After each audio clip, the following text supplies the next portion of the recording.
মুকাম্মাল হাফেজে কোরআনের গার্জিয়ান সমূহ প্রত্যেকে আমরা এই পবিত্র মজলিসে বসি। আজকেকার জন্য আমি গর্বিত যে আজকের আমরা হকিকত জান্নাতের বাগানে বসেছি। সকলে বলুন আলহামদুলিল্লাহ। আজকের আমরা শুধু তাই নয়, কোরআনের বাগানে বসেছি, বলি আলহামদুলিল্লাহ। মহান আল্লাহ তাআলা অগণিত শুকরিয়া আমরা সকলে অন্তরের স্থল দিয়ে জ্ঞাপন করি। সকলেই অন্তর দিয়ে বলি আলহামদুলিল্লাহ। তোলাবাদের মাহফিলে বহুদিন পরে আমি বসেছি। এক সময় এরকম আমরা ছিলাম, তবে হুফাজে কোরআনের মজলিসে একেবারেই হাফেজিয়ান কিরামদের মজলিসে নয়। তাই আমরা বিশেষ আল্লাহর নবী সাল্লাল্লাহু আলাইহি সাল্লামের কথা অনুযায়ী পবিত্র কোরআনের বাগানে বসেছি। বলুন আলহামদুলিল্লাহ। কোনো সাউন্ড নয়, এটা কোরআনের বাগান। অবশ্যই তোলাবাদের লক্ষ্য করে আমি বলি, আজকের এটা দোয়ার মজলিস। অবশ্যই তোলাবারা সবাই নিষ্পাপ, যারা হাফেজ মুকাম্মাল হয়ে এখান থেকে বিদায় নেবেন। আসাতিজা গণেরা তিনাদের পবিত্র হাত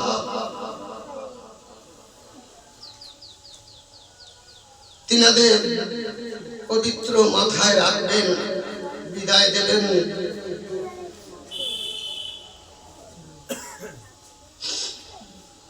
তিনাদের অক্লান্ত পরিশ্রমের মাধ্যম দিয়ে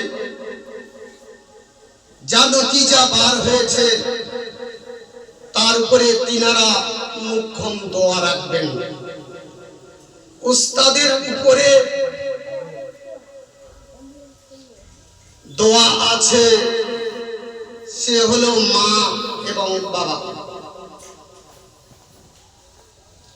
কাল কিয়ামতের ময়দানে আল্লাহর নবী সাল্লাল্লাহু আলাইহি ওয়াসাল্লাম বলেন, মা এবং বাবাকে নূরের তাজ মাথায় পরিয়ে দেওয়া হবে, যে তাজ পৃথিবীর কোন মানুষ দেখে নাই। হাফেজ এবং আলেমদের মা এবং বাবার মাথায় পরিয়ে দেওয়া হবে। আর ওই হাফেজে কোরআনকে বলা হবে আল্লাহর তরফ থেকে, পড়ো, পড়তে থাকো আর চড়তে থাকো। ব্যাখ্যা হলো এটাই যে ওই হাফেজে কোরআন একটা করে আয়াত পড়বে, আল্লাহ কিয়ামতের ময়দানে জান্নাতের মধ্যে একটা একটা করে উঁচা মাকাম দান করে দেন। বলুন আলহামদুলিল্লাহ। উঁচা উঁচা মাকাম দান, যত বড় করতে থাকবে আর উঁচাইতে জান্নাতের উঁচা মাকামে পৌঁছাতে থাকবে।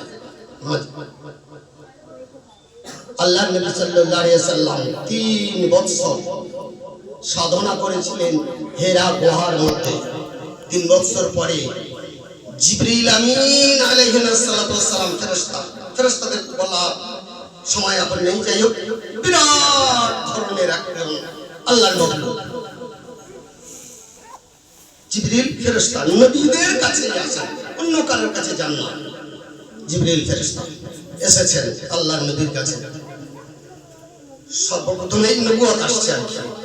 তিনি তো জানেন না কে আজরাইল আর কে জিবরাইল আর কে মিকাইল আর কে ইসরাফিল।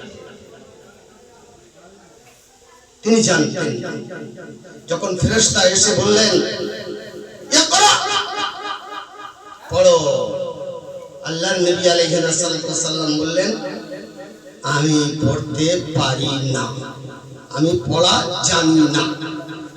দুনিয়ার কোন মাস্টারের কাছে, দুনিয়ার কোন উস্তাদের কাছে, দুনিয়ার কোন শিক্ষকের কাছে তিনি আলিফ বা তা সা পড়েন নাই, তাই বলেছেন পড়তে জানি না।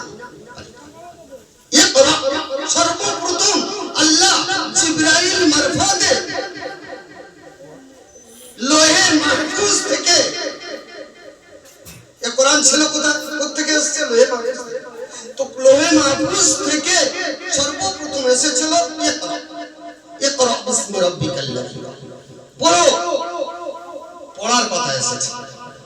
আল্লাহর নবীর উপরে সর্বপ্রথম এই আয়াতটা 5টা আয়াত অবতীর্ণ হয়েছিল, এই ব্যাপারটা আমি বলছি, পড়বার কথাটা বলছি।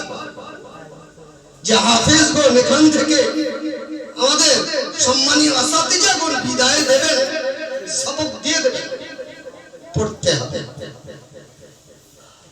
এই হাফেজি একমাত্র আল্লাহর দান, সেই আল্লাহর দান মনে করে নিয়ে বিদায় নিয়ে পড়তে হবে। কোরআন পড়বার জিনিস। ইকরা, কি পড়বো? পড়তে জানি না। জিবরিল আমিন আলাইহিস সালাম 3বার বলবার পরে যখন বললেন যে আমি পড়তে জানি না, তখন জিবরিল আলা নবীনা আলাইহিস কাম জিবরিল ফেরেশতা আলাইহিস সালাম বিশ্ব নবীকে বুকে জড়িয়ে ধরলেন। বিশ্ব নবী সাল্লাল্লাহু আলাইহি সাল্লাম বললেন, আমার সঙ্গে যখন বুকে জড়িয়ে দিল মনে হলো যেন আমার কলিজা চূর্ণ বিচূর্ণ হয়ে যাচ্ছে চাপেতে। আবার বললেন, ছেড়ে দিয়ে বললেন পড়। পড়া হলো। আল্লাহ নবী সাল্লাল্লাহু আলাইহি সাল্লাম ভয়ে কম্পন কাঁপছেন। জিবরিল আমিন বললেন পড়ো। তখন আল্লাহ নবী সাল্লাল্লাহু আলাইহি সাল্লাম পড়তে আরম্ভ করলেন। সর্বপ্রথম ইকরা বিসমি রাব্বিকাল্লাযী খলাক, তোমার রবের নামে এটা পড়ো। সুতরাং এই পড়বার ভারত এত কঠিন ছিল, এত ভারী ছিল, কোরআন এত ভারী ছিল। লাউ আনজালনা হাযা কুরআন আলা জাবালিন লারাইতাহু খাশিয়াম মুতাসাদ্দিআন মিন খাশিয়াতিল্লাহ। এই কোরআন যদি পাহাড়ের উপরে অবতীর্ণ করা হতো, আল্লাহ বলছেন আল্লাহর ভয়ে পাহাড় চূর্ণ বিচূর্ণ হতো। সেই কোরআনকে মানুষের সিনায় দান করা হচ্ছে। সুবহানাল্লাহ। পাহাড় চূর্ণ বিচূর্ণ, হালকা না মাটি না কাদা পাথরে। আল্লাহ বলছেন পাহাড় ভয়ে চূর্ণ বিচূর্ণ হয়ে যেত। সেই কোরআনকে আমাদের এই তোলাবা বাচ্চা, নিষ্পাপ মাসুম বাচ্চাদের সিনায় সিনায় দান করছেন আসাতিজাদের মাধ্যমে। বলুন আলহামদুলিল্লাহ। হাজি আল্লাহ নবী সাল্লাল্লাহু আলাইহি সাল্লাম কোরআনের শিদ্দত, কোরআনের ভারিত্ব বরদাস্ত না করতে পেরে দৌড়ে দৌড়ে চলে আসছেন। কাঁপতে কাঁপতে কাঁপতে কাঁপতে বলছে, এসে বলছেন মা খাদিজা রাদিয়াল্লাহু তাআলা আনহার কাছে এসে বলছেন, জাম্মিলুনি জাম্মিলুনি জাম্মিলুনি, আমি ভয়ে কম্পন আসছে, হয়তো আমি মরে যাব, আমাকে কম্বল চাও। মা খাদিজা মানে কিসের কারণে? ভয়, এত ভয় লেগেছে। ফেরেশতা কি জীবনে দেখেননি? আর কোরআনের ভারিত্ব সহ্য করতে পারেন না, আর কাঁপছেন, ঠক ঠক ঠক ঠক করে কাঁপছেন, আর বিকট জ্বর এসে গেছে। আল্লাহ নবী সাল্লাল্লাহু আলাইহি সাল্লামের এই হালাত দেখে আল্লাহ রাব্বুল আলামিন আরশ থেকে কোরআন ওই শয়ন অবস্থায় অবতীর্ণ করলেন। ইয়া ভালোবেসে কত সুন্দর মিষ্টি নাম দিলেন, ইয়া আইয়ুহাল মুসাম্মিল, হে আমার বিশ্বনবী, হে কম্বল ওড়নে वाला, কুমিল লাইল, উঠে দাঁড়াও। আপনাদের এই তোলাবাদেরকে আমি লক্ষ্য করে বলছি, আল্লাহর নবীকে বলেছিলেন উঠে দাঁড়াও। আল্লাহর নবী ওই উঠে দাঁড়ালেন, মাওয়ার পর্যন্ত আর সবার বিশ্রাম করবার টাইম পাননি। আপনাদের সেই অবস্থা, যে সমস্ত তোলাবারা হাফেজ হয়ে যাচ্ছে, প্রতিদিনের এই কোরআনের একটা সবক আমাদের আসাতিজাগণ দিয়ে দেবেন। সেই সবক গ্রহণ করে সেই আদেশটা মাথায় রেখে জীবন অতিবাহিত করবো ইনশাআল্লাহ। আল্লাহ রাব্বুল আলামিন সময় নষ্ট করে লাভ নেই।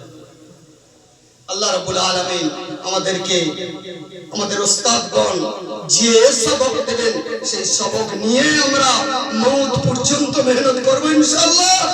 আল্লাহ রাব্বুল আলামিন তোমাদের দোয়ায় আমাদেরকে যেন ইহকাল এবং পরকাল সকলের মঙ্গল দান করেন। সকলে বলো আমিন। আমরা সবাই যেন ঈমান অবস্থায় ইন্তেকাল করতে পারি, সে তৌফিক দান করুন। সবাই বলো আমিন।